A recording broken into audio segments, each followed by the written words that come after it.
तो ये sociology chapter third, social institution, continuity and change. Last year में class 11th में कुछ टॉपिक आया था किसी चैप्टर में, सोशल इंस्टीट्यूशंस, सामाजिक संस्थाएं। तो उसमें आपने काफ़ी कुछ स्टडी किया था। कुछ सोशल इंस्टीट्यूशंस के नाम बताइए आप, सामाजिक संस्थाओं के नाम योजनाएं होती हैं। आप बताइए।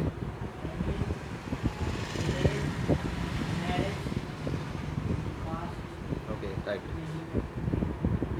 तो सोसाइटी में, कम्युनिटी में लोगों को अबाइड रखने के लिए, समूह में लोगों को बांध कर रखने के लिए, कहीं वो समूह से, समाज से विलग न हो जाएं, या समाज के अगेंस्ट, समाज के खिलाफ जाकर के सामाजिक अपराधी न बन जाएं, और सामाजिक व्यवस्था को भंग न कर दें, डिस्ट्रॉय न कर दें। इसके लिए कुछ सोशल इंस्टीट्यूशन होते हैं, सामाजिक संस्थाएं होती हैं, और उनकी जिम्मेदारी होती है कि वो कुछ पर्टिकुलर फंक्शंस को, कुछ कार्यों की जिम्मेदारी लेकर के उनको आगे फ्यूचर के लिए ऑपरेट करते रहते हैं।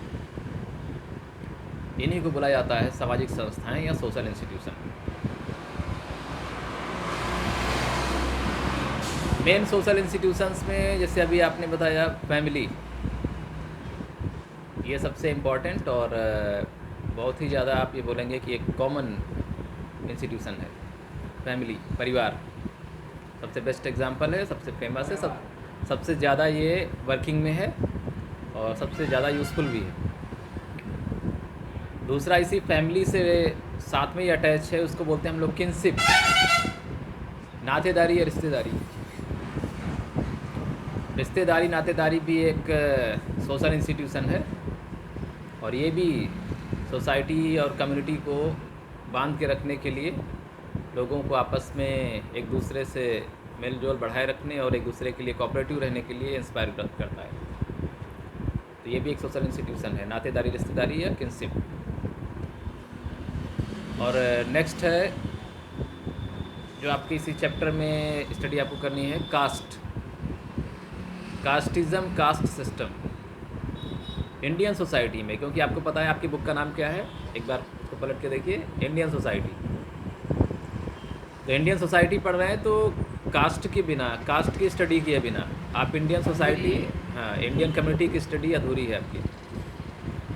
क्योंकि इंडिया की हर चीज़ में, वो चाहे पॉलिटिक्स हो, इकोनॉमिक हो, इकोनॉमिक एक्टिविटीज़ हो, रिलीजन हो, या कोई भी चीज़ हो, सब जगह पर कास्ट का कहीं ना कहीं पर इंटरफेरेंस और कुछ ना कुछ रोल है।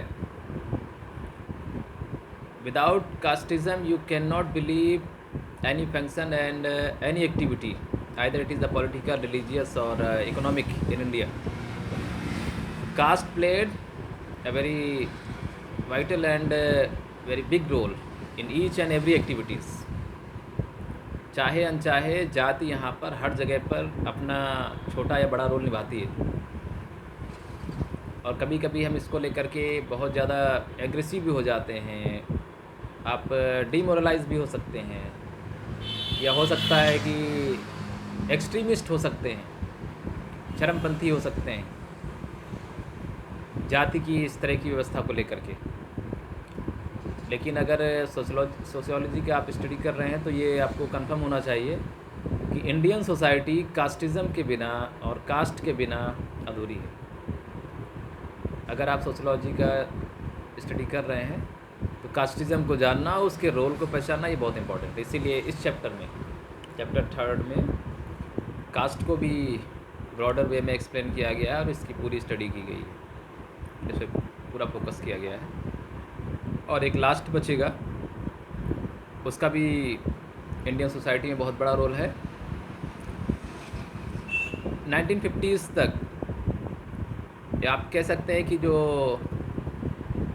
इंडिपेंडेंट इंडिया के पहले का टाइम पीरियड है, उसके पहले ये जो अभी नेक्स्ट पोर्शन जिसकी बात हम लोग करने जा रहे हैं, ट्राइब्स, ट्राइबल सोसाइटीज़ और ट्राइब्स, जनजाति या आदिवासी समूह, ये भी भारत में एक बहुत बड़ी संस्था है।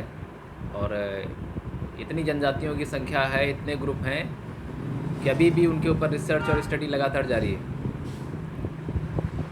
चाहे अनचाहे कहीं ना कहीं पर नई नई जनजातियों की जानकारी और खोजबीन हो रही है। तो ये भी एक बहुत बड़ा स्टडी का मैटर है और इशू है इंडियन सोसाइटी का। लेकिन 1947 के पहले जब देश आज़ाद नहीं हुआ था तो इस पर बहुत ज़्यादा डिस्कशन, डिबेट या स्टडी नहीं हो पाई थी, क्योंकि उस समय जो इंडियन सिटीजन हैं वो फ्रीडम स्ट्रगल के लिए एफर्ट कर रहे थे, वो इंडियन फ्रीडम के लिए स्ट्रगल कर रहे थे। तो ऐसे में इस तरह के जो सोशल मैटर्स हैं इन पर डिस्कशन करना या इनके लिए स्टडी का कोई पैटर्न तैयार करना ये इम्पॉसिबल था। और आपने देखा था इंडिया के जो पहले ऑथराइज्ड सोशियोलॉजिस्ट हैं, भारत के जो पहले आधिकारिक समाजशास्त्री, आप ये कह सकते हो कि जिन्होंने भारत में समाजशास्त्र की नींव डाली, जो फाउंडर हैं, क्या नाम था उनका? जी.एस. घुर्रे। जी.एस. घुर्रे जी.एस. घुर्रे जी ने अपनी स्टडी का और अपनी रिसर्च का जो बेस बनाया था, जो उनका टॉपिक थीम था, वो यही था, caste and race in India, जाति और नस्लवाद।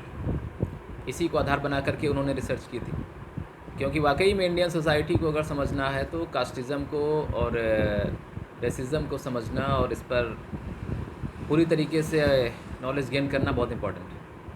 उसके बिना फिर जो सोशियोलॉजी का स्टडी है वो सुपरफिशियल हो जाएगा, केवल औपचारिक ऊपर छुपर अध्ययन होगा, उसमें आप डीपर वे में जा कर के इंडियन सोसाइटी के बारे में स्टडी नहीं कर पाएंगे। तो इसलिए ये 3 ग्रुप, स्पेशली इस चैप्टर में 3 सोशल इंस्टीट्यूशंस के ऊपर डिस्कशन किया गया है और स्पेशली फोकस किया है। उनमें से मैंने बताया कि फैमिली, किनशिप, इन दोनों को एक साथ लिया गया है। उसके बाद में कास्टिज़म, कास्ट, और जो थर्ड और लास्ट है वो ट्राइब्स। इस चैप्टर में इन 3 सोशल इंस्टीट्यूशंस पर हम लोग मेन फोकस और मेन अपना जो अटेंशन है वो करेंगे। अब इनकी स्टार्टिंग करने के लिए